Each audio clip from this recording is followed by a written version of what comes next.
Nggih, Bu. Oke, eee, kita mulai saja. Nah, masih pembahasan dasar-dasar dalam perancangan elemen mesin. Nanti kalau ada yang salah ataupun ada yang kurang jelas, silakan aja langsung ditanyakan, interupsi di tengah, tidak masalah. Tidak nunggu sampai saya selesai ngomong.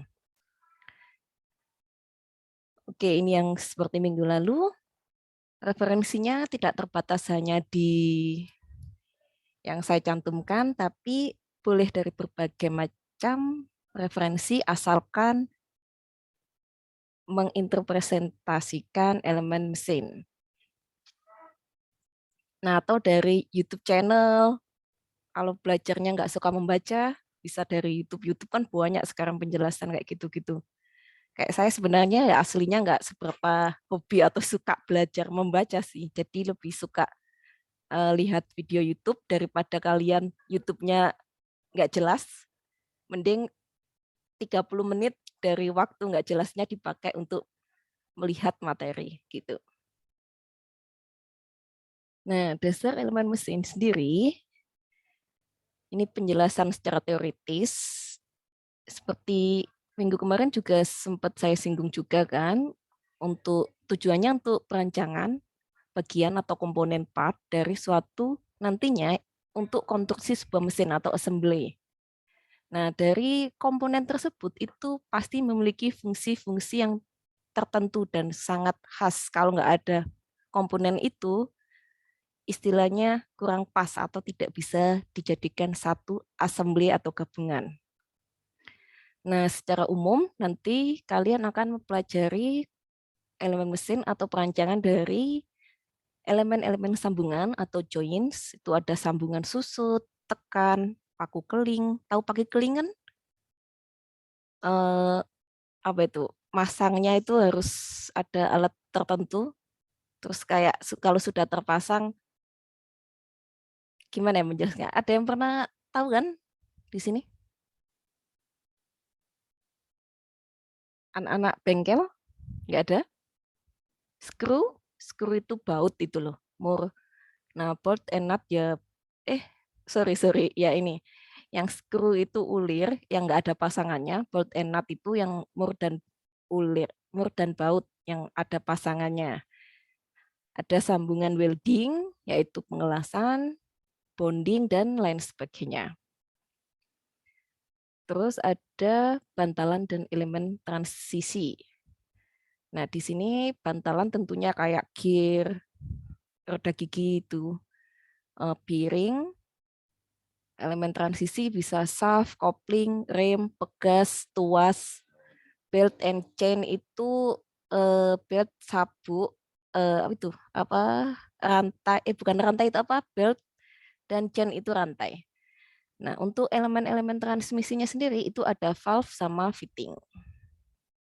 Dasar pertimbangannya yang dipakai di perancangan elemen mesin itu harus dipertimbangkan agar memenuhi kebutuhan mekanisme dari suatu mesin. Jadi kalau misalnya nggak dipertimbangkan dari unsur-unsur itu, maka hasil yang didapatkan dari perancangan elemen mesin itu kurang bagus atau tidak memenuhi standar. Nah, antara lain itu kita harus mempertimbangkan kalau misalnya contoh ingin merancang sebuah shaft gitu ya. Nah, bentuk dan ukuran dari bagian mesin yang ingin dirancangkan itu harus kalian pertimbangkan.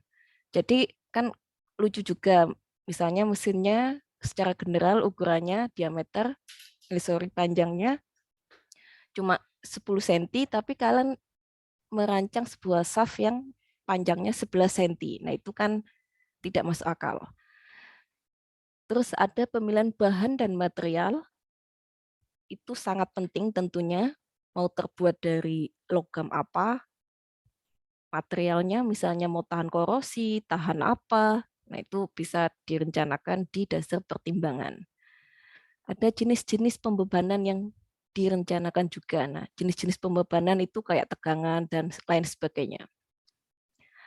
Nah, ini jenis-jenis tegangan yang ditimbulkan akibat pembebanan tersebut. Jadi ada hubungannya juga.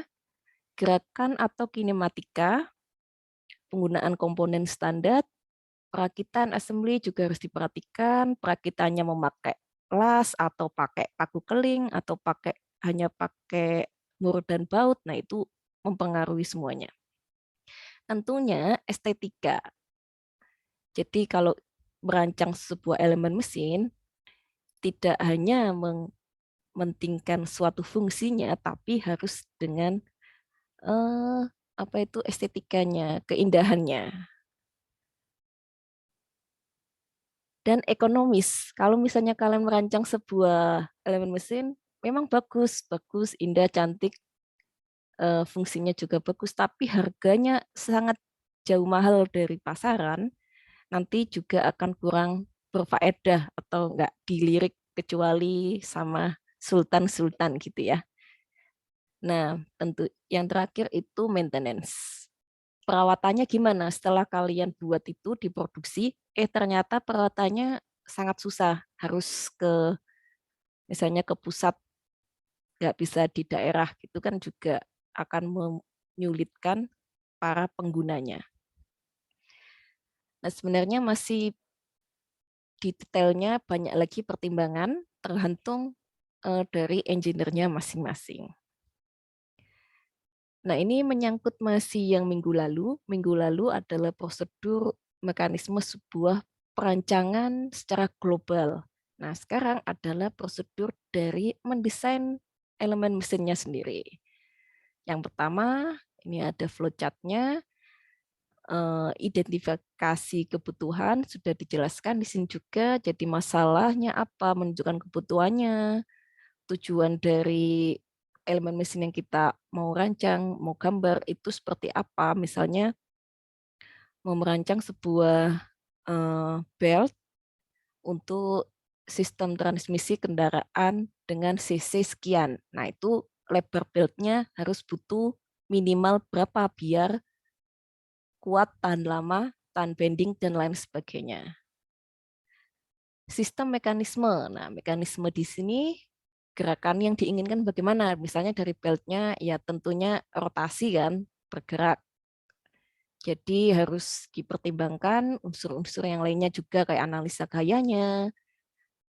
Terus ada pemilihan material tentunya kan, biar ini pakai material, misalnya belt itu berarti polimer kan. Nah, polimer apa yang paling cocok untuk menghasilkan kekuatan sekian yang dapat mampu mengatasi beban dan tegangan sekian. Terus ada desain elemen penyusun mesin. Di sini penjelasannya mendapat ukuran setiap komponen mesin dengan mempertimbangkan gaya yang bekerja pada komponen dan tegangan yang diizinkan untuk bahan yang digunakan. Jadi setiap elemen mesin yang kalian rancang tentunya nanti kalian merancang berapa tegangan yang boleh diizinkan. Jadi ada batas maksimalnya. Kalau misalnya melebihi itu tidak dianjurkan. Memang tidak langsung patah atau rusak atau gimana, tetapi ya seperti kalian misal naik sepeda motor, batas yang diizinkan 100 km per jam gitu ya. Melebihi dari itu ya tidak langsung merusak komponen-komponen mesinnya, tapi mungkin bisa meminimalkan atau menurunkan dari kualitas mesin-mesin motor tersebut. Nah, modifikasi di sini dari perancangan desain sendiri secara praktik nanti ketika kalian mendesain suatu elemen mesin, tentunya tidak langsung jadi gambar pertama langsung disetujui atau langsung jadi gambar produksi. Tentunya ada pengeditan, edit-edit. Oh ini kurang ini, oh itu kurang itu, seperti itu. Dan ada pertimbangan seperti manufaktur dan biaya dan lain sebagainya. Misalnya sudah bagus manufaktur, cocok, toleransi, semuanya sudah oke. Tetapi ada pertimbangan lain. Misal customer tidak setuju, ini terlalu mahal. Gimana kalau dikurangin biayanya sehingga tidak terlalu mahal. Nah, setelah modifikasi, tentunya ada pembuatan gambar detailnya. Dari gambar secara globalnya didetailkan lagi. Dan yang terakhir, produksi. Nah, untuk desain, untuk perancangan sendiri, untuk gambar, ataupun untuk analisis simulasinya, itu bebas seorang engineer di elemen mesin sendiri, mechanical engineering design, itu banyak sekali seperti software CAD, CAM, analisis. Kalau CAD bisa CAD, AutoCAD, Inventor, Solid, dan lain sebagainya. Yang lainnya analisis bisa CATIA, bisa Abaqus, bisa ANSYS, dan sebagainya. Nah, elemen mesin itu dasarnya kalian harus kuat di fisikanya. Sama statika struktur. Itu masih ada hubungannya sedikit-sedikit lah. Semoga masih ingat ya. Karena dasar pembebanan, beban kan, beban itu berarti gaya. Kalau beban istilahnya kamu banyak gaya, hidupmu pasti banyak beban. Nah, gitu. Ada beban atau gaya aksial, ada gaya geser murni, ada torsi dan bending. Ini kan sudah pernah diajarin di atau pernah belajar kan di fisika atau di mana gitu kan. Nah, setiap gaya pada elemen mesin atau pada perancangan elemen mesin itu pasti ada hubungannya sama tegangan dan deformasi. Deformasi itu perubahan bentuk. Tegangan itu sendiri ada tegangan normal dan tegangan geser. Ini sekedar catatan untuk mengingatkan memori kalian kembali. Saya yakin ini semuanya sudah pernah dipelajarin, tapi kayaknya lupa ya. Nah, gaya aksial itu tegangan normal. Torsi dan geser murni itu tegangan merupakan tegangan geser. Catatan berikutnya, bending itu merupakan tegangan normal dan geser. Nah, sekarang ke beban atau load. Itu merupakan kekuatan eksternal yang bekerja pada komponen mesin. 4 jenis beban yang penting dari sudut pandang elemen mesin itu adalah, nah ini ada beberapa catatan, ada yang namanya steady load atau beban mati, ada yang namanya variable load atau beban hidup. Kok bahasanya beban hidup ya? Terus ada suddenly atau shock, kejut, beban kejut. Nah, kalau beban mati atau stabil itu berarti bebannya statis. Hampir sama setiap waktu atau setiap jarak. Jadi tidak ada atau perubahannya itu minim sehingga dikatakan statis. Kalau beban hidup atau beban bervariasi itu bebannya dinamis. Jadi kadang ada perubahan, biasanya ada semakin meningkat atau ada naik turun gitu. Kalau suddenly beban kejut awalnya misalnya bebannya statis, tiba-tiba langsung mendapatkan beban kejut berarti tiba-tiba load atau bebannya meninggi. Nah, itu beban statis. Suddenly applied atau beban kejut. Oh, sorry ya. Kebalik penjelasannya. Yang impact baru beban. Oh, benar-benar. Yang impact load itu beban berdampak. Jadi bebannya itu dikatakan beban berdampak karena ada hubungannya sama kecepatan dan pasti ada dampaknya. Nah, kecepatan awal seberapa, terus ada beban yang memiliki impact tertentu pada kondisi-kondisi tertentu. Nah, mungkin yang lebih sering itu antara beban nomor 1, 2, 3 ini ya. Nah, ini ada catatan bagian mesin lebih mudah melawan beban mati daripada beban hidup. Sedangkan beban hidup lebih mudah dilawan daripada beban shock.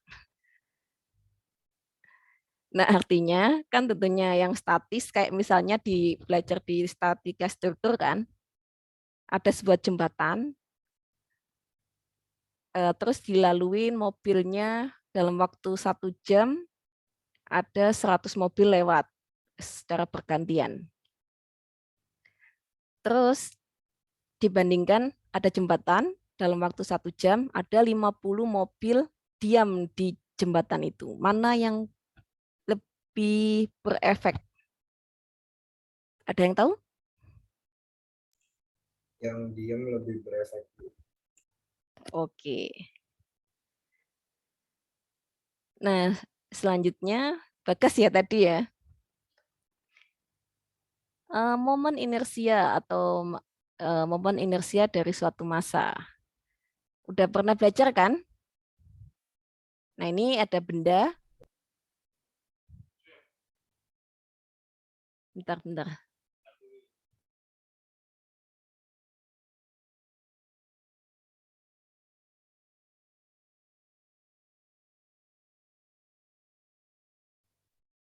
Oke, sorry ada gangguan teknis. Nah, misal di sini ada benda-benda partikel. Partikelnya rigid ya. Rigid berarti solid. Ada jika massa setiap partikel itu kaku dikalikan dengan kuadrat jarak, jaraknya di sini adalah K, jadi bendanya masing-masing massanya itu M1, M2, M3, M4, dan seterusnya. K di sini mengartikan jarak antar benda dan line. Line di sini adalah fixed line, batas yang ditentukan. Nah, momen inersianya apa? Nah, ini rumusnya. Sudah pernah belajar nggak sih ini momen inersia? Sudah, Bu. Oke, berarti nggak usah saya jelaskan detail ya. Nizar bisa menjelaskan kalau sudah. Jelaskan rumusnya, Bu. Ya terserah apa itu momen inersia. Jadi setahu saya itu kalau memperintah saya, Bu ya, itu eh, apa ya? eh,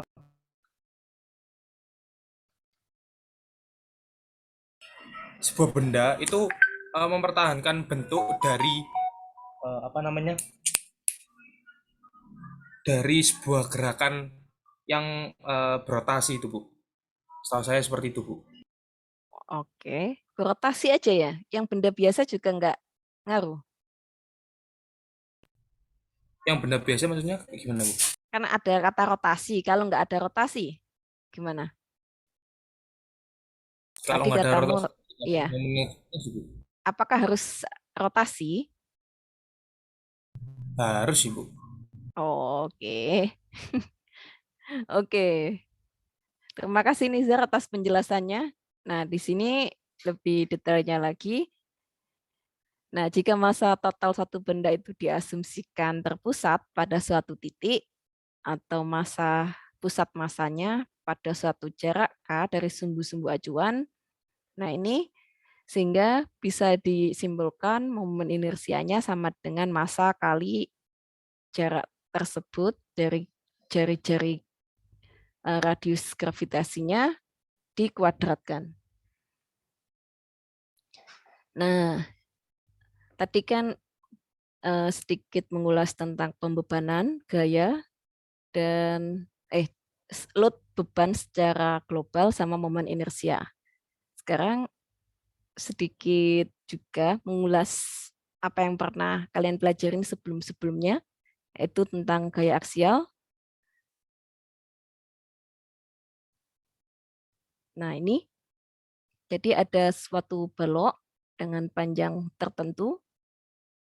P di sini mengartikan gaya dari ujung kiri dan gaya dari ujung kanannya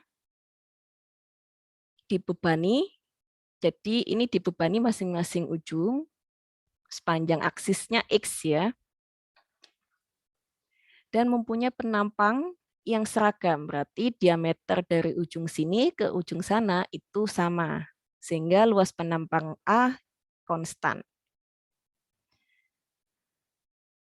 Nah, sehingga kita bisa asumsikan tegangan dari balok tadi, oh sorry ya balok ya berarti bukan silinder ya maaf ya.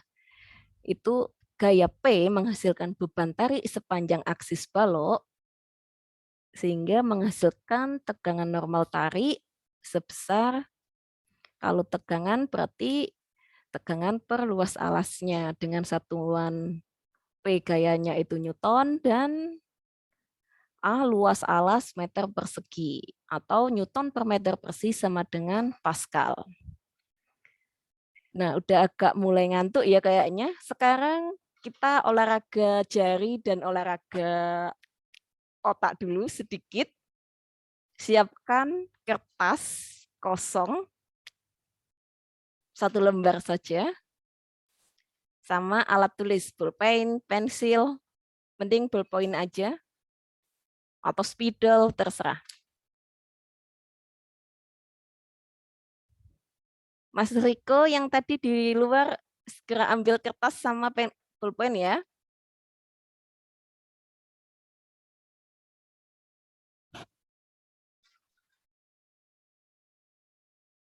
Baik, Bu.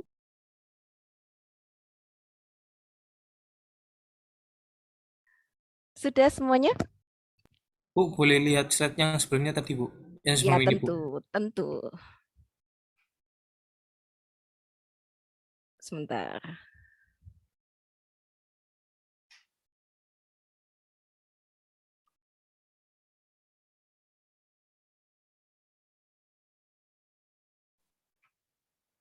Nah, berikutnya soal kedua. Silakan dihitung lagi. Soalnya dicatat. Rumusnya sama aja kan? Bebas nggak dicatat juga nggak apa-apa. Langsung dikerjakan aja. Hitung luas penampang minimum atau AMIM yang dibutuhkan untuk balok yang dibebani tarik secara aksial oleh gaya P 45 kN agar tidak melebihi tegangan normal maksimum, yaitu Bu, 250 MPa. Ya, itu minimum atau maksimum ya, Bu? penampang minimumnya.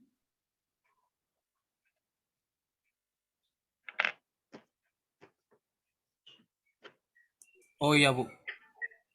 Maksud. Oke, waktunya 5 menit lagi ya.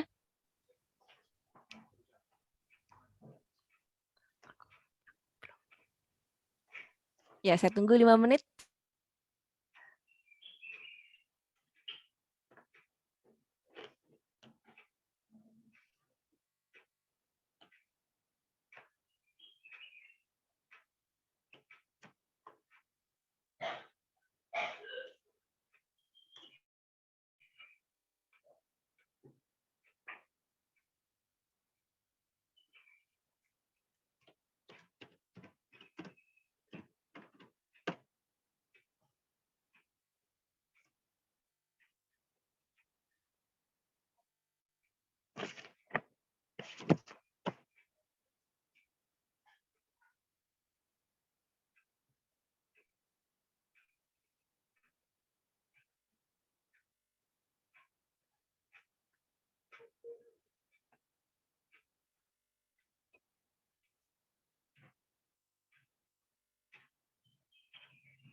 Kalau sudah, bilang ya. Ini bentar lagi selesai juga kok.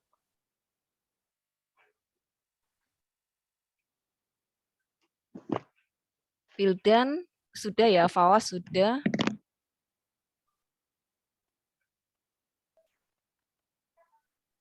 Sudah, Bu. Kalau sudah, tunjukin lagi di layar berapa jawabannya.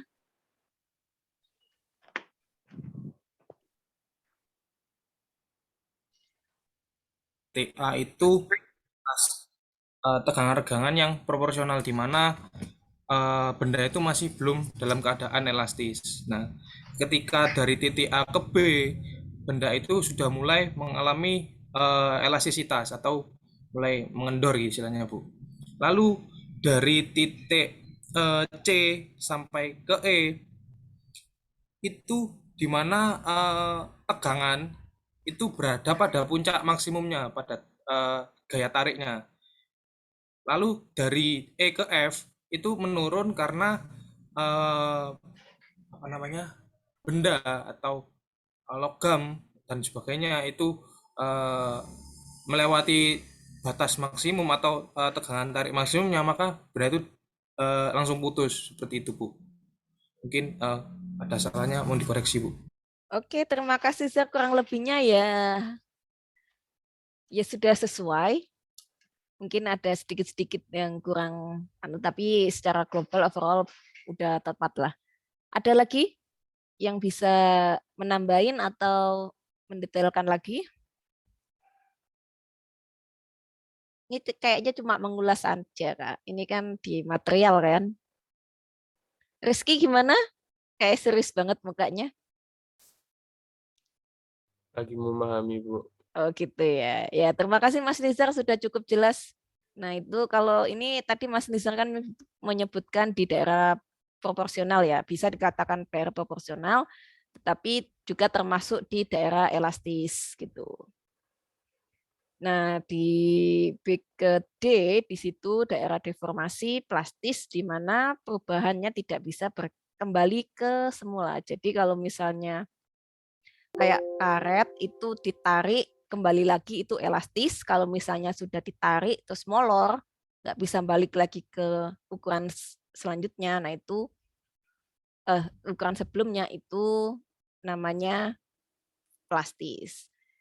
Dan yang titik D ke E itu hardening, pengerasan, itu kalian bisa proses pemotongan, bisa proses lain-lain.